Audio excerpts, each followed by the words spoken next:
Hello everyone, welcome back. तो देखो, इस लेक्चर में हम बात करने वाले हैं कि लुईस स्ट्रक्चर किस तरह से बनाते हैं सल्फर डाइऑक्साइड का। ठीक है, तो इस लेक्चर में मैं बिल्कुल आपको एक सुपर ट्रिक बताने वाली हूँ जिसकी हेल्प से आपका कोई भी लुईस स्ट्रक्चर नहीं रॉन्ग होगा। ठीक है, जनरली क्या होता है, जिन मॉलिक्यूल्स में सल्फर या फिर आप कह सकते हो फॉस्फोरस जैसे एलिमेंट्स होते हैं, उनके जो लुईस स्ट्रक्चर होते हैं उनमें काफ़ी प्रॉब्लम रहता है। ठीक है, जितना जो हम एक्सपेक्टेड सोचते हैं कि ये लुईस स्ट्रक्चर बनेगा, लेकिन होता बिल्कुल ऑपोजिट है। ठीक है, तो इसी कन्फ्यूजन को, इसी प्रॉब्लम को हम दूर करेंगे इस लेक्चर में। ठीक है, तो देखो, सबसे पहला काम क्या होता है। सबसे पहला काम आपको ये होता है कि आपको निकालने होते हैं total number of valence electrons. ठीक है, ये आपको करना ही करना है। Total number of valence electrons आपको निकालने ही निकालने हैं हर एक मॉलिक्यूल के, जिसका आपको लुईस स्ट्रक्चर निकालना है। ठीक है, फिर क्या करेंगे, आपको पता है सल्फर ऑक्सीजन किस में आते हैं, वो सेम ग्रुप में आते हैं। ऑक्सीजन के नीचे सल्फर आता है और दोनों के वैलेंस इलेक्ट्रॉन्स क्या होते हैं, आउटर मोस्ट शेल के जो इलेक्ट्रॉन्स होते हैं वो तो सेम ही रहेंगे और वो कितने होते हैं, 6 होते हैं। ठीक है, ये चीज़ पता है। तो क्या करेगी, थ्री टाइम्स ऑफ 6 करेगी, जो कि आ जाता है 18। तो निकल करके आगे आपके पास total number of valence electrons. ठीक है, फर्स्ट काम हो गया। दूसरा काम क्या होता है, दूसरा काम होता है कि सेंट्रल एटम देखना, कि सेंटर में किसको रखे। सेंट्रल एटम देखना बहुत ही आसान है। कैसे देखते हैं, सेंटर में वो वाला एटम रहता है जिसकी इलेक्ट्रोनेगेटिविटी सबसे कम हो, एंड या फिर आप इस तरह भी देख सकते हैं जिसकी जो कम नंबर में हो। ठीक है, जैसे सल्फर यहाँ पर सिंगल है एंड ऑक्सीजन डबल है, तो ऑब्वियसली सेंटर में क्या रहेगा, सल्फर ही रहेगा। तो सेंट्रल एटम यहाँ पर आ गया आपका सल्फर। ठीक है, दो काम हो गए। एंड तीसरा काम आपका रहता है कि आपको डिस्ट्रीब्यूशन करनी है सल्फर के चारों तरफ, मतलब सेंट्रल एटम के चारों तरफ आपको बाकी एटम्स का डिस्ट्रीब्यूशन करके एक स्केलेटल स्ट्रक्चर बनाना, एक रफ सा स्ट्रक्चर बनाना होता है। ठीक है, तो यहाँ देखो हमने क्या किया, हमने कर दिया सल्फर। ठीक है, यहाँ पर रख लिया ऑक्सीजन, यहाँ पर रखा दूसरा ऑक्सीजन। एंड नेक्स्ट काम होता है कि इनके बीच में सिंगल सिंगल बॉन्ड तो पहले आपको लगाना ही है। अब देखो, अगर दो एटम्स हैं वो लिंक हो गए किसी एटम से, सॉरी बॉन्ड से, और ऐसे तो हो नहीं सकता है कि दो एटम्स सिर्फ हवा में एक दूसरे के पास हो, कुछ ना कुछ उनमें बॉन्डिंग होगी, कुछ ना कुछ अट्रैक्शन होगी उसमें। ठीक है, तो एक सिंगल सिंगल बॉन्ड तो हम लगा ही देते हैं एटलीस्ट। ठीक है, बाकी की हम डिस्ट्रीब्यूशन बाद में करेंगे। अब टोटल आपके पास इलेक्ट्रॉन्स जो अवेलेबल है वो 18 है। 18 में से हमने कितने यहाँ पर यूज़ कर दिए, 18 में से यहाँ पर यूज़ कर दिए 2, बिकॉज आपको पता है एक बॉन्ड में होते हैं 2 इलेक्ट्रॉन्स और ये कोवलेंट बॉन्ड है, दैट मीन्स ये बॉन्ड इसके पास भी है एंड इसके पास भी है। ठीक है, इतनी कहानी समझ आ गई आपको। और फिर नेक्स्ट हमारा स्टेप क्या रहता है, देखो स्टेप बाय स्टेप चलो। ठीक है, नेक्स्ट स्टेप आपका ये रहता है, सबसे पहले जो टर्मिनल एटम्स होते हैं, नॉट सेंट्रल बट जो टर्मिनल एटम्स होते हैं, उनमें आपको पहले उनका ऑक्टेट पूरा करना है विद द जो आपके वैलेंस इलेक्ट्रॉन्स बच चुके हैं, क्योंकि 4 इलेक्ट्रॉन्स तो यहाँ आ गए। तो आप क्या करोगे, इनका ऑक्टेट पूरा करोगे। तो डिस्ट्रीब्यूशन कर दो इलेक्ट्रॉन का, 1 2 3 4 5 6 एंड 7 8 यहाँ पर थे, तो इसका ऑक्टेट कंप्लीट है। ठीक है, अब दूसरे ऑक्सीजन का भी सिमिलरली 1 2 3 4 5 6 7 8 और इसका भी ऑक्टेट पूरा हो गया ऑक्सीजन का। ठीक है, अब टोटल काउंट करो कितने रिमेनिंग कितने हैं।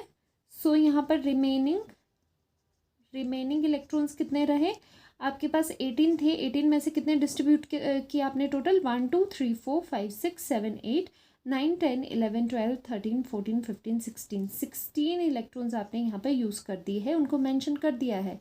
तो लेफ्ट रहे आपके रिमेनिंग 2 इलेक्ट्रॉन्स।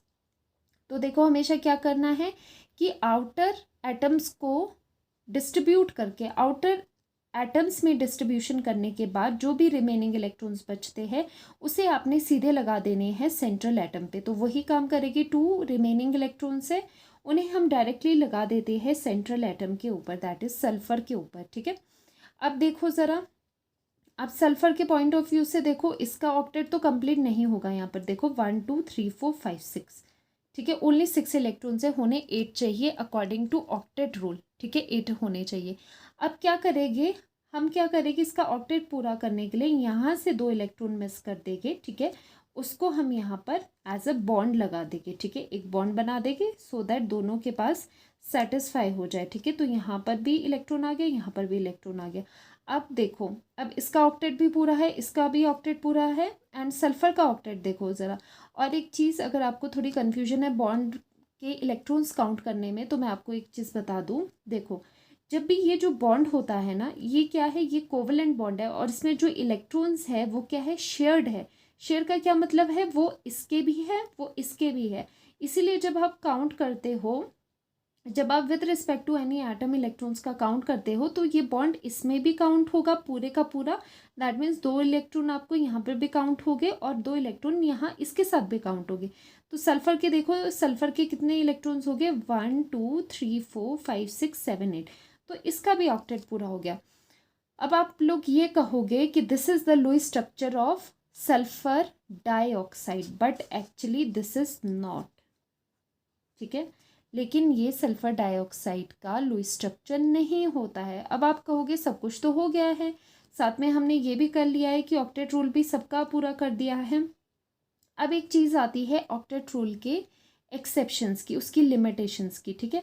अब देखो क्या होता है ना, ऑक्टेट रूल क्या होता है, कई जगह नहीं फुलफिल होता है। कई जो एलिमेंट्स होते हैं, जैसे मैं आपको बता दूं, जैसे थर्ड पीरियड हो या फिर थर्ड पीरियड से आगे की बात हो, ठीक है, या फिर फोर्थ या फिर फिफ्थ पीरियड की बात हो, ठीक है।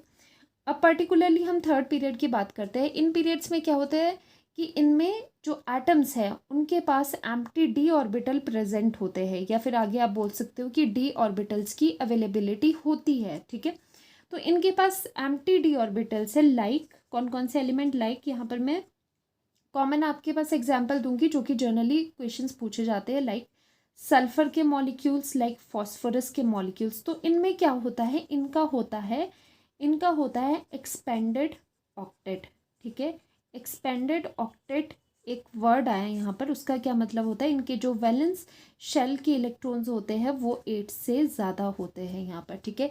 ये 8 से ज़्यादा इलेक्ट्रॉन्स को अकोमोडेट कर सकते हैं। एक्सपेंडेड ऑक्टेट क्यों होता है, due to vacant D orbitals, ठीक है। थर्ड पीरियड की बात हो रही है।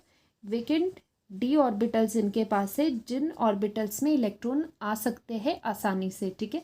इसीलिए इनका जो एक्सपेंडेड ऑक्टेट होता है, तो ऑक्टेट रूल इसमें सेटिस्फाई नहीं होता। इसीलिए यहाँ पर तो हमने देखा कि सल्फर ऑक्टेट रूल को फॉलो कर रहा है, फिर भी लुईस स्ट्रक्चर ये नहीं है। ऐसा क्यों होता है, क्योंकि सल्फर 8 से ज़्यादा इलेक्ट्रॉन्स अपने पास रख सकता है, क्योंकि सल्फर का होता है एक्सपेंडेड ऑक्टेट। आपने सिर्फ ये बात याद रखनी है, सल्फर का होता है एक्सपेंडेड ऑक्टेट, वो अपना ऑक्टेट पूरा एक्सपेंड कर सकता है, ठीक है। इस वजह से यहाँ पर 8 से ज़्यादा इलेक्ट्रॉन्स अगर ये चाहे तो रखना चाह सकता है। वैसे भी सल्फर की मैक्सिमम जो वो होती है, कोवेलेंसी होती है, दैट इज 6, ठीक है। 6 बॉन्ड्स तक ये बना सकता है because of vacant D orbitals, क्योंकि उसके पास स्पेस होता है एक्स्ट्रा इलेक्ट्रॉन्स को अकोमोडेट करने के लिए, ठीक है। तो यहाँ पर वेकेंट डी ऑर्बिटल्स होते हैं, ये बात आपको पता चल गई। इसी वजह से क्या होता है, ये क्रॉस हो गया। अब एक्चुअल स्ट्रक्चर क्या होगा, क्वेश्चन ये आता है। अब ये देखो, एक पॉइंट यहाँ पर आपको ये नोट करने का है, यहाँ पर कि नोट करो कि वो वाला लुईस स्ट्रक्चर करेक्ट होगा आपका, जिसमें क्या होगा, जो स्टेबल होगा, जिसमें क्या होगा, रिड्यूस होगा, जिसमें होगा रिड्यूस्ड फॉर्मल चार्ज, ठीक है। जिसमें फॉर्मल चार्ज कम से कम हो, दैट मीन्स जिसमें फॉर्मल चार्ज आप चाहोगे कि ज़्यादा से ज़्यादा 0 फॉर्मल चार्ज एटम्स पे प्रेजेंट हो, ठीक है। तो try to reduce the formal charge, ये फंडा रहता है। क्योंकि आपने देखना कि कोई स्ट्रक्चर आपके पास बना है, कोई मॉलिक्यूल का स्ट्रक्चर है, ठीक है, उसमें बहुत सारे से प्लस एंड नेगेटिव चार्ज है। बेशक वो कैंसिल आउट करके फाइनल चार्ज के इक्वल हैं, ठीक है। लेकिन अगर उसके पास बहुत ज़्यादा चार्जेस है, कुछ प्लस है कुछ माइनस है, ठीक है, एंड दूसरी साइड पे दूसरा स्ट्रक्चर है जिसमें कि ज़्यादातर क्या है, जीरोज़ है, ठीक है। तो कौन सा ज़्यादा स्टेबल स्ट्रक्चर होगा एंड एक्सेप्टेड स्ट्रक्चर होगा, जिसमें फॉर्मल चार्जेस क्या है, कम है, ठीक है। वैसे बता देती हूँ यहाँ पर मैं। अब हम निकालते हैं फॉर्मल चार्ज, ठीक है। तो इनमें फॉर्मल चार्ज के कंसेप्ट लगते हैं, जो ये थर्ड पीरियड वाले एलिमेंट्स है, उनके जो मॉलिक्यूल बनते हैं उनसे, उसमें आपको फॉर्मल चार्ज जानना बहुत ज़रूरी है, ठीक है। तो देख लेते हैं फॉर्मल चार्ज कैसे निकालते हैं। अब ये बात आती है कि फॉर्मल चार्ज क्या होता है। तो देखो, फॉर्मल चार्ज वो होता है किसी भी मॉलिक्यूल में एटम के पास अपना, एटम के ऊपर, पर्टिकुलर एटम के ऊपर अपना कितना चार्ज होता है, वो होता है फॉर्मल चार्ज। एक तो टोटल चार्ज होता है जो कि आपको मॉलिक्यूल के बाहर दिखाई देता है, लेकिन पर्टिकुलर किसी एक एटम के ऊपर कितना चार्ज है वो कहलाता है उसका फॉर्मल चार्ज, ओके। अब देखो फॉर्मल चार्ज निकालने का फॉर्मूला, फॉर्मल चार्ज कैसे निकालोगे आप, formal charge is equal to, ठीक है, पहले मैं आपको बता देती हूँ कैसे निकालते हैं। उस एटम का, जिस भी एटम पे आप निकाल रहे हो, उसके नंबर ऑफ वैलेंस इलेक्ट्रॉन लिखो, उसमें से माइनस करो नॉन बॉन्डिंग इलेक्ट्रॉन्स जो कि बॉन्डिंग में पार्टिसिपेट नहीं कर रहे, फिर माइनस करो उसमें से बॉन्डिंग इलेक्ट्रॉन्स जो कि बॉन्ड बना रहे इलेक्ट्रॉन्स, डिवाइडेड बाय 2। ये रहता है फॉर्मूला आपका, ठीक है। तो मैं इसको भी बहुत सिंप्लीफाई कर लेती हूँ, एक आपको सुपर ट्रिक बताती हूँ जिससे आपको ये नॉन बॉन्डिंग बॉन्डिंग इलेक्ट्रॉन ना देखने पड़े, डायरेक्ट आपको मॉलिक्यूल का स्ट्रक्चर देख के एकदम से फॉर्मल चार्ज आपको पता चल जाए। तो क्या करना है उसके लिए, formal charge is equal to जितने वैलेंस इलेक्ट्रॉन्स है वो तो लिखने पड़ेंगे, माइनस करोगे आप क्या, डॉट्स, उसके चारों तरफ, जिस एटम का आप फॉर्मल चार्ज निकाल रहे हो उसके चारों तरफ जितने भी डॉट्स प्रेजेंट है, सबसे पहले आप क्या करते हो, उन डॉट्स को माइनस करोगे, ठीक है। फिर क्या करोगे, फिर आप क्या करोगे, माइनस करोगे उसमें नंबर ऑफ बॉन्ड्स, ठीक है। जितने बॉन्ड्स उसके चारों तरफ इधर उधर वो बना रहा है, उन बॉन्ड्स को आप माइनस करोगे। तो इस ट्रिक से निकलता है जल्दी से फॉर्मल चार्ज, नहीं तो यही ढूंढते रह जाओगे कि नॉन बॉन्डिंग इलेक्ट्रॉन्स कौन से एंड बॉन्डिंग कौन से। तो इस चीज़ को भी मैं बताऊंगी कि क्या होता है, ठीक है। वैसे भी जितने बॉन्डिंग इलेक्ट्रॉन्स है उसको डिवाइडेड बाय 2 करते हो तो एक बॉन्ड निकलता है, नंबर ऑफ बॉन्ड ही निकलता है, क्योंकि एक बॉन्ड कंसिस्ट करता है, एक बॉन्ड कंसिस्ट करता है 2 इलेक्ट्रॉन से, ठीक है। एक बॉन्ड में होते हैं 2 इलेक्ट्रॉन्स। तो इस तरह से आप फॉर्मल चार्ज निकाल सकते हो, ठीक है। तो फॉर्मल चार्ज हम इस स्ट्रक्चर के लिए ज़रा निकाल देते हैं पहले, ठीक है। तो यहाँ पर हम दो स्ट्रक्चर्स बनाएंगे जो कि हमें लग रहा है कि सही है, ठीक है। तो पहला यही ऊपर वाला मैं रिपीट कर लेती हूँ जो हमें लग रहा है कि करेक्ट है। कैसे आपने चेक करना है, sulphur double bond O, single bond O, और कितने इलेक्ट्रॉन्स थे यहाँ पर, 1 2 3 4 5 6 थे ऊपर, ठीक है, 6 थे ऊपर। सल्फर के ऊपर एक लोन पेयर था और यहाँ पर था 1 2 3 4, ठीक है। एक ये वाला है, ठीक है। एंड दूसरा जो हम सोच रहे हैं वो भी देख लेते हैं, ठीक है। तो पहले इसका फॉर्मल चार्ज ज़रा निकालने की कोशिश करते हैं कि फॉर्मल चार्ज किस तरह से इसका निकलता है, ठीक है। तो देखो फॉर्मल चार्ज आप कैसे निकालोगे, सबसे पहले फॉर्मल चार्ज आप निकालोगे, formal charge on sulphur, sulphur पे ज़रा निकाल दो। कैसे निकलेगा, सल्फर के वैलेंस इलेक्ट्रॉन्स कितने होते हैं सल्फर के, 6 होते हैं। माइनस करोगे डॉट्स को जो कि होते हैं नॉन बॉन्डिंग इलेक्ट्रॉन्स।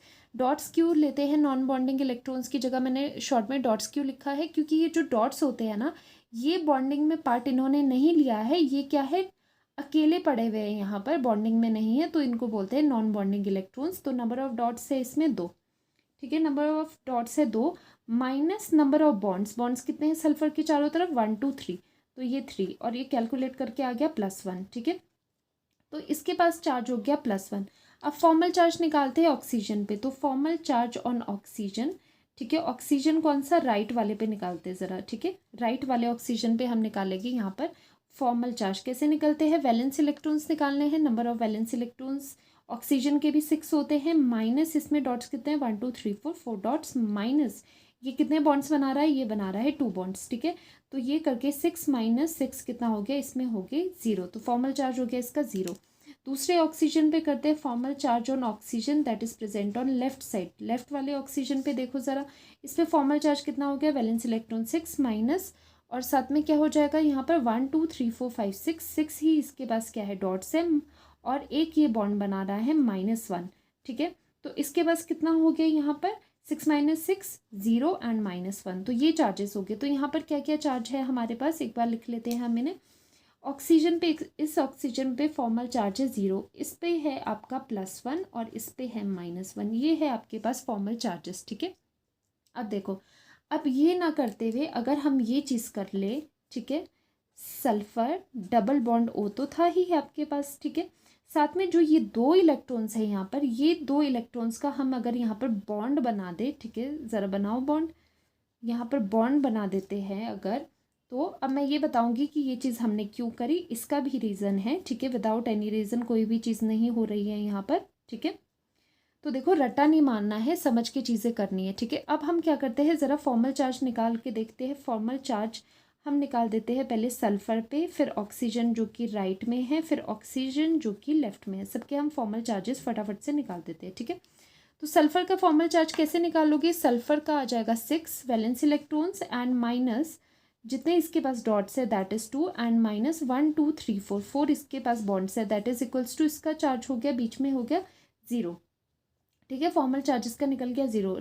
जो राइट पे है उसका भी निकाल दो। 6 minus number of dots 1 2 3 4, 4 minus and number of bonds कितने हैं यहाँ पर आगे 2, तो इसका फॉर्मल चार्ज कितना है आपके पास, इसका फॉर्मल चार्ज भी हो गया आपके पास 0। लेफ्ट वाला देखो 6 माइनस नंबर ऑफ डॉट्स 4 है, नंबर ऑफ बॉन्ड्स भी 2 है, तो ये आगे चार्जेस 0। देखो सभी पर फॉर्मल चार्जेस कितने आगे, 0 आगे, तो देखो यहाँ पर भी 0 है, इसके पास भी 0 है एंड इसके पास भी 0। अब बताओ दोनों में से कौन सा ज़्यादा एक्सेप्टेड है, कौन सा ज़्यादा करेक्ट है। ऑब्वियसली ये वाला करेक्ट है, बिकॉज हर एक स्ट्रक्चर चाहता है कि उसके पास जो चार्जेस हो वो मिनिमम वैल्यूज़ पे हो, ठीक है। बेशक इसका टोटल चार्ज भी -1 +1 कैंसिल आउट होके टोटल तो ये न्यूट्रल ही है, क्योंकि SO2 हम बना रहे हैं SO2 के लिए। SO2 क्या है, न्यूट्रल है मॉलिक्यूल। लेकिन दोनों में से this is the right Lewis structure for the SO2, because यहाँ पर सभी के पास फॉर्मल चार्जेस मिनिमम है, या बोलो कि 0 ही है, और यहाँ पर एक पे -1 है, एक पे +1 है, ठीक है। फॉर्मल चार्ज रिड्यूस करने का मतलब होता है कि फॉर्मल चार्ज 0 ज़्यादा आए, ठीक है। जिस स्ट्रक्चर में नंबर ऑफ ज़ीरोज़ आपको ज़्यादा दिख रहे हैं, फॉर्मल चार्जेस 0 दिख रहे हैं, वो ज़्यादा एक्सेप्टेड स्ट्रक्चर होगा, ठीक है। तो इसका मतलब जो फॉर्मल जो लुईस स्ट्रक्चर है SO2 का, वो क्या होगा फाइनली, लुईस स्ट्रक्चर SO2 का होता है ये वाला, ठीक है, जो आप रिपोर्ट करोगे। ये डबल बॉन्ड O बनता है और इसमें जो यहाँ पर इलेक्ट्रॉन्स बच जाते हैं 1 2 3 4, दो दो लोन पेयर इनके पास ऑक्सीजन के पास बन जाते हैं, और एक लोन पेयर कहाँ होता है, यहाँ पर। अब देखो यहाँ पर मैं एक चीज़ आपको बता दूँ कि ये जस्ट हमने लुईस स्ट्रक्चर बनाया है, this is not the correct geometry या फिर शेप। वो हम आगे जो थ्योरीज दी थी वेस्पर या VBT, उसमें हम इनकी एक्चुअल शेप एंड स्ट्रक्चर पढ़ते हैं, ठीक है, शेप पढ़ते हैं, ज्योमेट्री पढ़ते हैं। तो ये जस्ट यहाँ पर इलेक्ट्रॉनिक डिस्ट्रीब्यूशन बताइए, इलेक्ट्रॉन्स का डिस्ट्रीब्यूशन बताया है एंड बॉन्ड फॉर्मेशन बताया है। तो लुईस स्ट्रक्चर हमारे पास आ जाता है ये वाला SO2 का, ठीक है। तो देखो यहाँ पर हम कहाँ थे, हमने सोचा था कि ये स्ट्रक्चर होगा, लेकिन हमेशा मैं आपको एक टिप दे देती हूँ कि जब भी आपने लुईस स्ट्रक्चर आपके पास आए, स्पेशली जो थर्ड पीरियड से आगे के जो एलिमेंट्स है, जर्नली पेपर में आपके पास सल्फर से रिलेटेड एंड फॉस्फोरस से रिलेटेड ही आएंगे, तो आपको क्या करना है, एक बार फॉर्मल चार्ज को चेक करना है, ठीक है। फॉर्मल चार्ज को एक बार चेक करो, जिसमें कम फॉर्मल चार्ज है, जिसमें रिड्यूस्ड फॉर्मल चार्ज है, वो आपका एक्चुअल स्ट्रक्चर होगा। और ये इस तरह के क्वेश्चन बनते हैं आपके नीट में एंड JEE में भी, कॉम्पिटिटिव एग्जाम में भी, क्योंकि वहाँ पर सारे जो आपके पास ऑप्शंस दिए होंगे वो आपको ऑक्टेट रूल के अकॉर्डिंग करेक्ट लगेगी, लेकिन आपको फॉर्मल चार्ज के अकॉर्डिंग देखना है, ठीक है। तो ये इसकी टिप थी कि आपको रिड्यूस्ड फॉर्मल चार्ज लाना है, और जनरली थर्ड पीरियड या फिर उसके आगे वाले जो एलिमेंट्स है उसमें आपको ये चीज़ें, ये गड़बड़ी देखने को मिलती है, ठीक है। तो इस चीज़ का ध्यान रखना। बाकी लुईस स्ट्रक्चर बनाना बहुत ही ईजी है, ठीक है। तो इस लेक्चर में इतना ही। आई होप आपको ये हेल्पफुल रहा होगा ये लेक्चर। अगर आपको ये सही लगा, हेल्पफुल लगा लेक्चर, तो वीडियो को लाइक कर देना और चैनल को सब्सक्राइब कर देना। Thank you so much, bye bye, happy learning.